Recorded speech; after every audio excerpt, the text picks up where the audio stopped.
जी का यहाँ पे स्वागत और अभिनंदन। बहुत बहुत धन्यवाद संचालन महोदय जी। सबसे पहले तो मैं धन्यवाद करना चाहूँगा हमारे बीच में हमारी माताएं, बहनें, बुजुर्ग, नौजवान साथी और हमारे छोटे से जो अभी वक्ता हमारे बीच में थे और बहुत बढ़िया छोटी सी उम्र में उन्होंने अपनी बात कही। और जितने भी हमारे साथ चल के भारतीय किसान यूनियन अम्बावता के एक शिपाही है, और मैं आपको बताना चाहूँगा हमारा पश्चिम उत्तर प्रदेश का 151 आदमियों का डेलीगेशन है जो आज आपके बीच में आया था। और कुछ लोग यहाँ से इसलिए चले गए, आज थोड़ा साया ज्यादा है और ये लोग पश्चिम उत्तर प्रदेश के मुजफ्फरनगर दूर दूर के कोने से आए हुए साथियों, कुछ तो ऐसे साथी उनके परिवार में शाम की शादी है, तो मैं उन सभी साथियों को बहुत बहुत धन्यवाद करना चाहूंगा। साथियों, मुझे याद है अब से 2-3 रविवार पहले हम और हमारे राष्ट्राध्यक्ष जी आपके बीच में आए थे और बड़े दुख का विषय है कि हमारे बुजुर्गों के साथ जो शासन है, सत्ता है, उन्होंने ऐसा खेल खेला है कि बड़ी शर्म की बात है। उनको शर्म के मारे डूब के मर जाना चाहिए साथियों।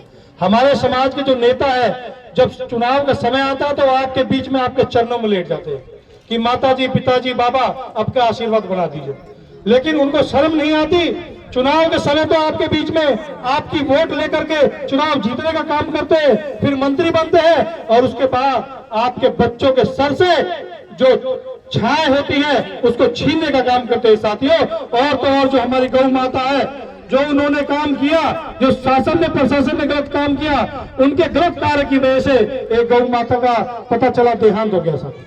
ये बड़ी दुख की बात है साथियों। मैं तो ऐसे लोगों से, ऊपर वाले से दुआ करूंगा कि ऊपर वाले, हो सकता है ये भूल जाए कि नहीं कोई देख रहा है, लेकिन ऊपर वाला इनको उन्हीं आंखों से देख रहा है जिनको पूरे संसार को चलाता है साथियों। तो आज ठीक है, आज इनको लग रहा है कि इन्होंने अच्छा किया है, लेकिन 1 साल, 2 साल, 10 साल, 5 साल बाद इनको एहसास होगा इन्होंने बहुत गलत काम किया साथियों। किसी के सर से छत नहीं छीननी चाहिए साथियों। इनके बाप की जमीन थी क्या? मैं इनसे पूछना चाहता हूं, इस मंच के माध्यम से इन किसानों के बीच में पूछना चाहता हूं, इनके बाप दादा की जमीन थी क्या? अरे आपके बुजुर्गों की जमीन थी, उन्होंने कैसे कैसे करके इसको बचाया था साथियों। ये आज की डेट में जितने अधिकारी हैं, दलाल हैं, ये जो जितने भी अधिकारी हैं, नेता दलाल हैं, इनको हर जगह कमीशन चाहिए। अरे इनको इतनी बड़ी कमीशन लगती है, अपने बच्चों को क्यों नहीं बेच देते? अपने बच्चों को बेचो, उस पैसे से अपने घर चलाए। इनको शर्म नहीं आती?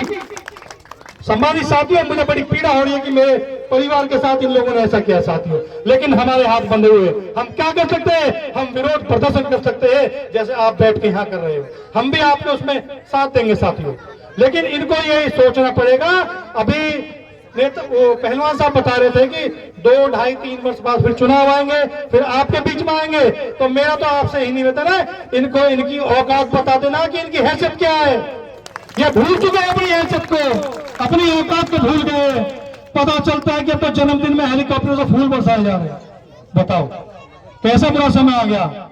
यहाँ किसान 1.5-2 महीने की कड़ाके की ठंड में एक पल के नीचे बैठे हुए हैं, इसमें रात को ओस भी नहीं रुक पाएगी साथियों, और ये जन्मदिन पे फूल बरसा रहे हैं साथियों। अंत तो इनका होना है, क्योंकि गरीब की, मजदूर की जब हाय लगती है ना, उसे कोई बचाने वाला नहीं है इस दुनिया में साथियों। और गरीब मजदूर किसान के पास उससे अलग कुछ नहीं है। क्या करेगा वो? जिसकी जमीन चली गई, जिनके बच्चों के सर से छत चला गया, जिनके पशु मर गए, वो क्या कर सकता है? वो सिर्फ बद्दुआ देगा साथियों, और कुछ नहीं कर सकता। सम्मानित साथियों, मैं तो यही निवेदन करना चाहूं सभी साथियों से, जिस तरीके से तन मन धन से आप यहाँ बैठे हो, उसी प्रकार से बैठे रहो। और हमारे राष्ट्रीय अध्यक्ष चौधरी शिवपाल अम्बावता जी, देखो यूनियन तो बहुत है और सबकी अपनी मर्जी है, कोई किसी के साथ कोई पाबंदी नहीं है, लेकिन मैं इस मंच पे बताना चाहता हूं पूरी ईमानदारी के साथ, इस देश में उनसे ईमानदार राष्ट्रीय अध्यक्ष किसी यूनियन के नहीं है साहब।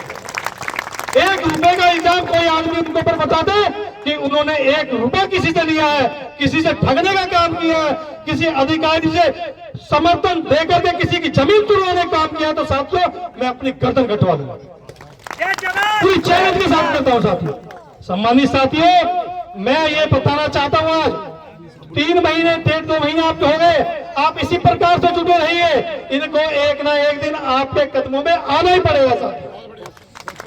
और मैं आपको एक छोटी सा उदाहरण देना चाहता हूं साथियों। अभी कुछ वर्ष पहले जो हमारे बीच में आंदोलन हुआ था 13 महीने, उस आंदोलन ने जो अपने आप को भामाशाह समझते थे, जो इस देश में कहते थे कि जो चाहे वो कर देंगे, उनको आपके कदमों में दिए साथियों। मोदी एंड मोदी सरकार को झुकाने का काम किया साथियों गाजीपुर आंदोलन में। और इस देश के अंदर उस समय पे 38 किसान संगठन एक साथ मिलकर यह आंदोलन चालू किया था।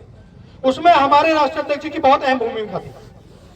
लेकिन दुर्भाग्य ये रहा कि उस सारे आंदोलन को टिकैत साहब ने रोकर के अपना बना लिया साथियों। उसमें भी एक हमारे बड़े भाई माननीय विधायक नंद किशोर गुर्जर जी की थोड़ी सी कमी हमें लगती है, जो उन्होंने उनको धमकाया और रोना चालू करा, मीडिया में दिखाने चालू करा और पूरे आंदोलन को कैप्चर करके ले गए साथियों। जो 38 संगठन थे सबको खत्म करके अपनी तरफ उन्होंने कर लिया। और मीडिया, आप जानते हो मीडिया किसके साथियों, जो पैसा देता है उसकी मीडिया, उसी को मीडिया दिखाती है साथियों। मैं तो यही कहना चाहूंगा, बहुत समय हमें आपके बीच में हो गया, बहुत साथी इंतजार कर रहे हैं, आप भी सुबह से बैठे हो। मैं तो लास्ट में यही बात कहूंगा कि हमारा यूनियन आपके साथ तन मन धन से है। जब आपका आदेश होगा, मेरे बुजुर्गों, मेरी माताओं, मेरे भाइयों का आदेश होगा, हम सब लोग, हमारा जो डेलीगेशन है तो डेलीगेशन आया मात्र, लेकिन अगर जरूरत पड़ेगी तो इससे भी कहीं ज्यादा संख्या में, हजारों की संख्या में हम आपके बीच में आने का काम करेंगे साथियों। बहुत बहुत धन्यवाद पहलवान साहब को। और जो दोनों गांव की हमारी मातृशक्ति है, हमारे बुजुर्ग हैं, नौजवान साथी है, छोटे छोटे बच्चे हैं, आप सभी लोगों का बहुत बहुत धन्यवाद कि आप लोग मजबूती के साथ डटे हुए साथियों। मैं इन्हीं बातों के साथ अपनी वाणी को विराम देता हूँ।